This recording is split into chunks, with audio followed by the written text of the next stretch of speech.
And welcome to the CRM Zen Show, where we talk about all things Zoho. This is episode 339 for Friday, January 24th, 2025. It's flowing off that table. That just trips right off the tongue. It's flowing off that table. From Zenatta Consulting, I'm Brett Martin. And I'm Tyler Colt, and let's get right on into the show. You know, Tyler, I rearranged my set back here, and this little here, I feel like I got headphones on. You got your headphones on. I got my headphones on. I'm just kind of hanging out here. Did you have a good week, buddy? Yeah, nice week, staying busy. Got lots of good content out this week. Excited for that to launch next week. But yeah, otherwise, just a normal week in the life. Good. If people were to watch last week's show and compare it with this week's show, they might notice that I have more energy. I am now fully recovered. I landed on the 10th. It's the 24th. It's been 2 full weeks. That's what it took for me to recover from my trip to Chennai. It was, wow. I will tell you what, I have never really experienced jet lag on a level like that in my life, just out of control and just insane. But anyway, we've got a pretty good show for you guys. So before we get to the news, here's a quick word from ZPortals. This episode of the CRM Zen Show is brought to you by ZPortals. ZPortals is a must-have extension allowing you to effortlessly coordinate with clients and partners. We configure ZPortals all the time for our clients who are looking for the best portal solution. And boy, do we love how easy it is to customize and the flexibility to connect to multiple Zoho apps. So don't wait. Check out ZPortals today and be sure to mention Zenatta to get 10% off your first month.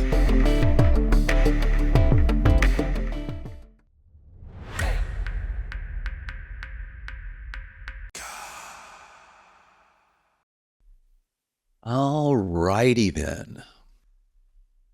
Getting right into it. More of a PSA for everybody here, but you now have mandatory verification of custom domains inside of your Zoho Career portal. So you're doing something like portal.zenatta.com, and you've got a custom domain. You have to verify it. This dropped a few days ago. What does this mean? So whether you're on Creator 6 or whether you're on Creator 5, it's pretty much the same. There are different steps you have to take to do it, but all they're basically asking is you're going to go into your DNS, and you're going to add a CNAME, you're going to add a text field, you're going to add an HTML file. That's it. It will then give you back saying your domain is verified and you will be good to go. But you need to do it or it's not going to work. Anything to add to that, Tyler? No, this is kind of just in their long-term trend here. It feels like we have 1 or 2 of these each week where each application just really does need to make sure that all of these are verified. It's just one of those things. We're all kind of sharing some of Zoho's different mail servers. So if you have a bad sender on your platform, they can affect the quality for other people. So they're just tightening this up across the board. So just make sure to knock these out. Again, I'll say it every week. While you're in there, just do the other apps. It's just different DKIMs that you'll need to copy paste. Your DMARC and SPF are probably going to be the same for all of them. So knock it out, get it done, and then know that you are good for the upcoming years. There you go. And moving right along. Well, if you're over in Zoho Sprints, you can now gain AI insights with Sheet View. Not really, but it's kind of nice. We were looking at this before the show. We think Sheet View was already in Zoho Sprints, but basically this is on users. You can go in, you can bring up your users, and you can look at all of the various fields, and it's going to give you some charts on them. So, you want to see what their skill set is. You can focus on that. This really is an AI. It's kind of just like looking at a spreadsheet. It's a bold use. It's a bold use of the word AI. These are really just like kind of suggested reports, right? So I grab like a column and it's like, hey, I want to make this a bar chart, want to make this a pie chart. It is cool. Quick little visualization tools are pretty helpful. Like, if you look at us on YouTube here, you'll see like this list has a lot of variability, but we can quickly see like what all is included. I will say, Zoho, if you're listening, one improvement on here is that this skill sets list is obviously a multi-select, like HTML, CSS, but it's showing them as grouped values. So it's not actually giving you a count of how many people have HTML, right? It's it's counting the discrete combos. So maybe a couple improvements that could be made for certain types of data. But it is kind of nice, those little quick view reports, just to give you a high level idea of what you're looking at in a more visual way. Yeah. Yep. So that's that. So anyway, it's kind of nice. Gives you some nice time. I would imagine you're right. I probably would have used not a multi-select and just a single to give it to you. But anyway, very cool. All right. That's that. All right. And moving right along, Zoho tables, big update. Flow is now available in Zoho tables. So what does that mean? That means a lot. You can do a lot with it now. One of the big challenges with tables really in the past was that it had some automation capabilities, but you couldn't run anything through Deluge to automate it, which obviously is where a lot of the power is going to come from.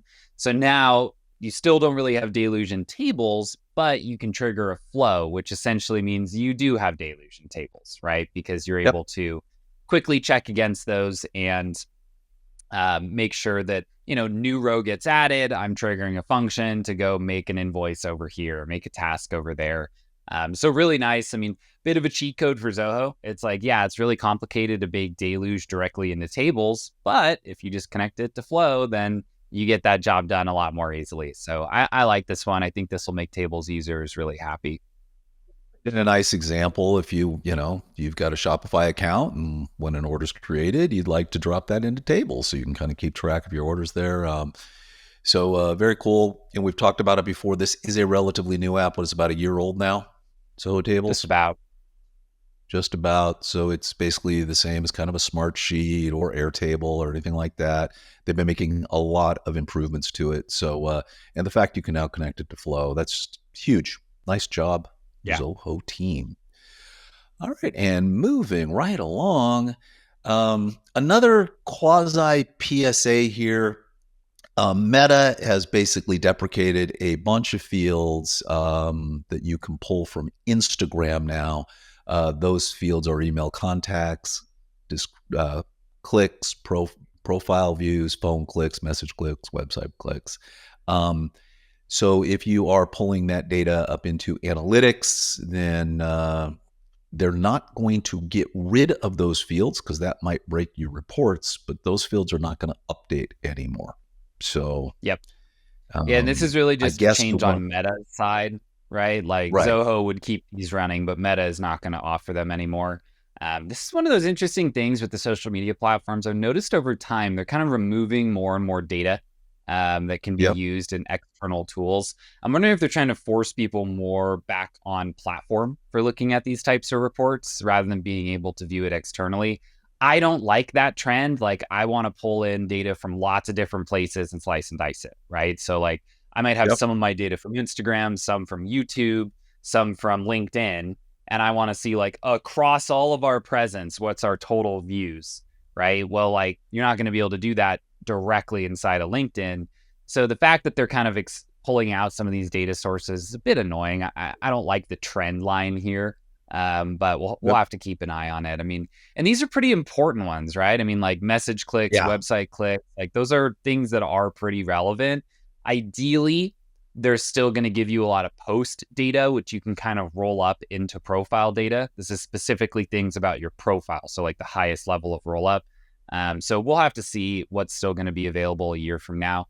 But not the trend line I would like to see.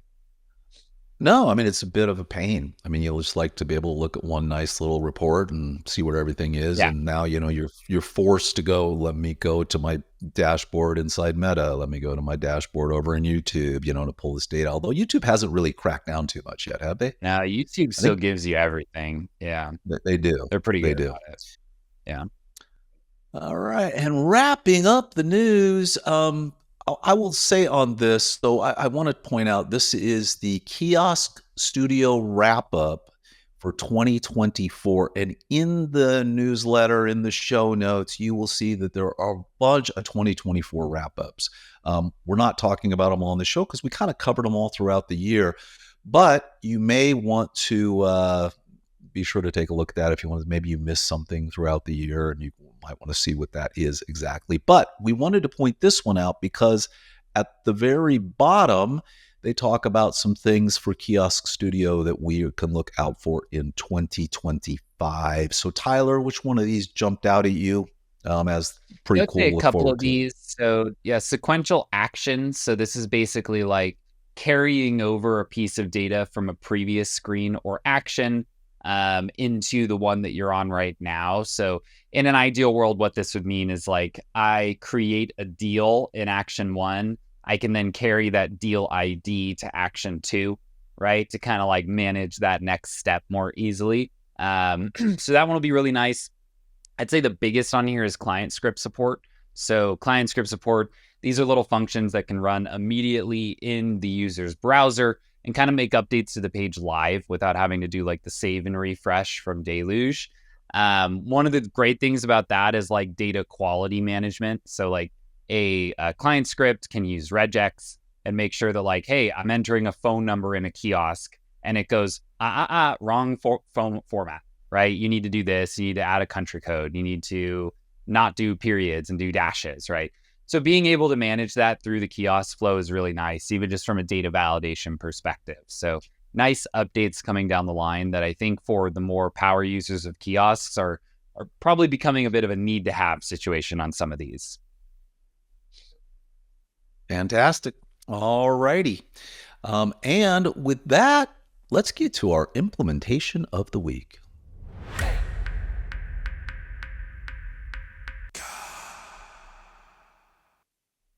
All right, so implementation this week is a build out with Dialpad for Zoho CRM. Kind of a shout out to Jason Price over at Select Communications. He kind of had a lot of this one mapped out already, and we just kind of dropped it in for him and did a bit of testing. So this is essentially a way to automatically ping notifications to a channel in Dialpad. Dialpad's an interesting tool. They do voice over IP as well as SMS, as well as like internal chat, which is powered in the backend by SMS. And so what we did here is essentially set up a workflow where when a deal is closed won above a certain revenue amount, which basically means like, hey, everybody needs to know about this. It's important. We grab some data about that deal, like the deal name, the account name, the vendor, so we know what type of product is relevant for this. We wrap that up into essentially a message just by concatenating those together. And then we post that data out to a particular Dialpad channel based on, our workflow triggers. So pretty quick one.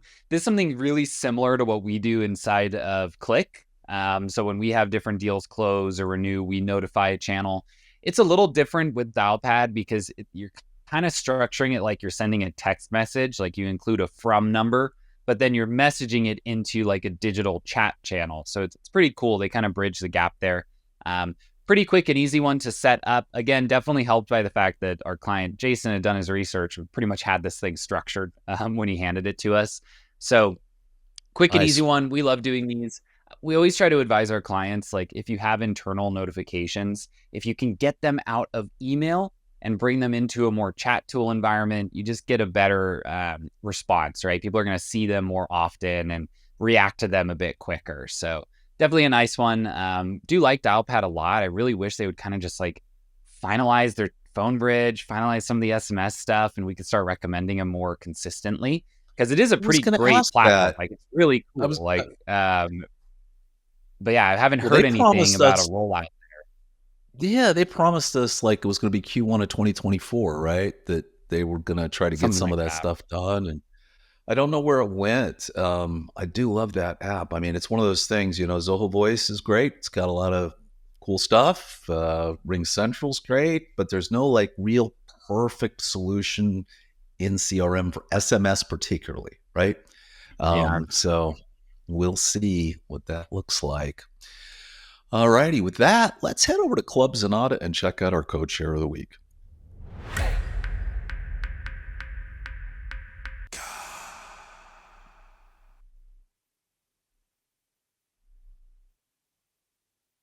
All right. Eddie is back at it with get full email list using get related records integration task. What are we doing here, Tyler? Yeah, so this is a newer API where you're now able to access the related list of emails for a particular record. So this is really useful for sometimes like audits, sometimes syncing files. There's a lot of different things that you might want to do in terms of checking related emails to a record. And the nice thing is these do come out with a decent amount of data. You can include this type parameter if you want to filter it. So you might want to say like, hey, only show me emails that are incoming, only show me emails from IMAP and not things sent from the CRM. So you're kind of able to filter it appropriately. But it is a nice one, really. I think they snuck this update in where it's just included now as an option in the get related records call, where you're able to pull this list out really easily and use it however you need to. It's really interesting because I always thought that if you were doing an IMAP integration into CRM, that the email data actually never lived in the CRM, that it was just kind So of they've being been dynamically changing that. pulled. They've been They changing that have. because there's a lot of demand for pulling reports on emails, and there's Okay. especially a lot of demand on syncing emails into Zoho Analytics. And so on Zoho's side, it seems like they've started creating a record for those IMAP emails so that they Okay. can in the future do that, right? Because basically what Brett's referring to is like when you do an IMAP integration back in the day, that data didn't really live in CRM. It was like you would load Right. a contact and it would invoke the IMAP to find them and show them to you, but they didn't actually have a record in CRM.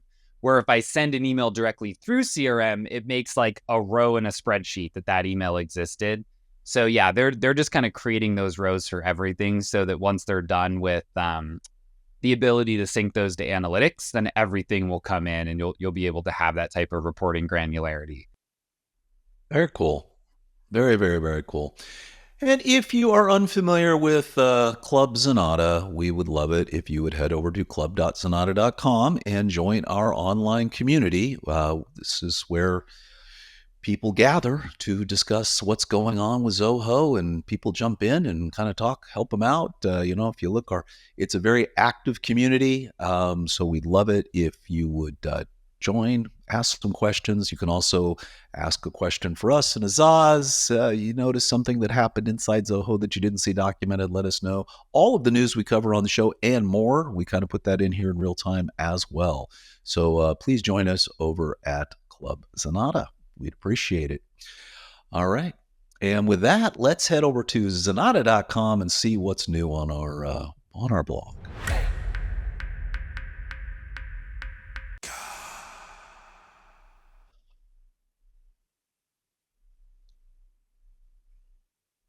I have to tell you, Tyler, a little bit disappointed. Every year, you and I get together for a nice bonding session where we do, here's our Zoho One review. But no, this year you went ahead and just did it on your own. How long did it take this time? How long is the video? About an hour to get through Okay. it. Basically went through and did a quick overview of every Zoho app, summarized a couple of our thoughts on each of them, and then we dove into Zoho to actually check out the unified dashboard, the admin panel, some tips and tricks there, just to make that work more optimally for everybody. So yeah, should be a good one. We kind of cover every single thing that's included. So if you're maybe a new user to Zoho One and you're thinking, hey, what else is under the hood here and is it good, right? Because that's, I think one of the big things that we always try is to be overly honest about pros and cons of each of these. There are plenty of Yep. applications that might have a con or two, but that we still use because those just don't matter to us, right? We don't need those features that they don't have. So we did go ahead and kind of go through each and every one of those pros, cons, what to use them for, what not to use them for, and then the full run through of the admin panel itself. Fantastic. Yes, we've been doing this, 5, 6 years? I think The so. There's Zoho one year we One skipped it. full I went through overview? and I looked. I think it was 2022 or 2021. We didn't do one. But every other year, we've essentially always done our run through. Yeah. It's so you basically were a half an hour shorter without me there. Interesting. Yeah, surprise. Much more efficient, huh? No little pass, no rabbit holes. You just kind of plowed through it all. That's fantastic. The plan, yeah. And what Tyler's referring to is our resource library. And if you go into our resource library, this is where we do break down all the apps as to, the ones that are definitely, the probablys, the maybes, why they fall into those categories, how they'll work for you. And then also we can break them down by the bundle. So if you want to see everything that's in every bundle, you can just click on the bundle of your choosing, and we break down the pricing and all of the apps and all of those kind of things as well. So that's our resource library. Check that out. And also, we're really thanks very much to Advanced Digital Cable. They gave us a nice little case study. They were using a whole bunch of disparate applications that Sugar CRM, Pipedrive, Apple Notes, Excel. They're brand new, kind of coming into Zoho, not really using the CRM very effectively, and we work with them and kind of cleaned everything up and moved everything. And so it's a nice little case study here if you would like to take a look at that. And a shout out to Wade Most, the VP of Sales and Marketing over there as well. Thanks for the kind words. All right, with that, let's head over to YouTube for our tip of the week.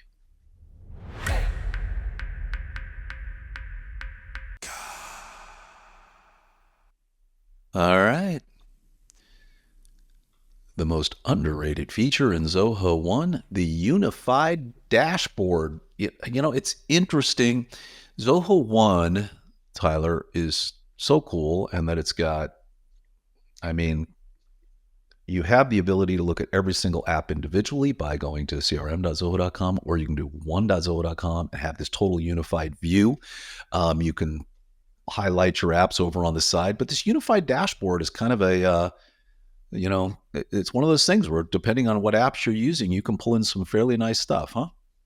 Yeah. And so it is one of those ones, like, doesn't do everything, right? Like, we're still kind of waiting on a couple things, maybe custom widgets, more custom elements. But I wanted to cover it in this video because we do get a lot of questions that center around, hey, I'm a small business. I've got a lot of employees that wear many hats. I have an employee who might close a deal in the morning, do a little project work in the afternoon, and then answer a ticket or two before they wrap up their day. How do I give them one list, right? And so for some of those more simple installations where it's like, hey, I've got deals, I've got tickets, I've got tasks, this little homepage in Zoho One can actually work great, right? You can pull in my deals, my open tasks, my open tickets, and kind of drop all of those into one consolidated environment. I also show like, hey, you can drop in Work Drive if you want to easily search it, maybe click messages, stuff like that. So, it is one of those ones I'd like to see. And there's some comments on this video I agree with where it's like, yeah, it'd be nice if like you could do a little more, right? Like if I could make a custom view in CRM and then pull that in, there is like a next step here that we are waiting on Zoho's side. But for a lot of those more maybe simple installations, or even just as a launch pad, right? We're like, yeah, I'm going to end up in CRM doing some work, but maybe I'll start from the Zoho One page to like kick me towards Zoho CRM or move me over towards Zoho Desk at a high level. So it is a pretty useful one. Just wanted to get a video out there because honestly, 9 times out of 10, people don't use this. And I do think that at least 3 or 4 times out of 10, it might make sense. And so I wanted to make sure everybody knew that it did in fact exist. Fantastic. And if you don't know, well, YouTube is where we keep all of our videos. And so head on over to youtube.com/Zenatta. And we basically, every single thing we put out, it ends up here. We would love it if you would subscribe to our channel and join the 21,700 plus subscribers. There are 740 videos here. We think we've covered it all, but as you can see, there's still a lot more to do, and we've got some big plans. I know, Tyler, you're kind of on fire with trying to get 2-tip videos out every single week kind of thing. So we've got a lot coming out. And what's that? That's the goal, at least. That's crazy. So head over to YouTube and subscribe. We would appreciate it if you would. Well, that's all that happened this week in Zoho. Here on the CRM Yeah, Zen kind of Show. a more quiet week. It seems like it's coming in waves lately. We'll have these weeks where there's like a million important ones, and then we'll have a week or two where it's like, yeah, little bug fixes, little changes. So yeah, we try to make it quicker, if we don't have anything too crazy to talk about for the week. Fantastic. All right, everyone. Well, thank you so much for joining us. And as always, we would love it if you would talk. If you need to talk to us, I don't know what I'm saying. Hey, would you like to talk to us? Would you like us to help us with your Zoho implementation? Well, just head over to Zenatta.com and click on book a meeting, and we'll be talking to you in no time at all. Shocking, Tyler, that you were able to cut 30 minutes off that video. I don't understand it. Yeah, how did I do it? How did I do it? And as always, yeah, there you go. As always, over on the website is where you'll find complete episodes of the show, as well as links to all the stories we discussed today. If you want that news delivered straight to your inbox every Monday morning, be sure to subscribe to our newsletter. And last but not least, we always appreciate when you like and subscribe here on YouTube, as well as your choice of podcast app. We'll see you next Friday. The CRM Zen Show was produced by Podcaster Zen. Take care, everybody.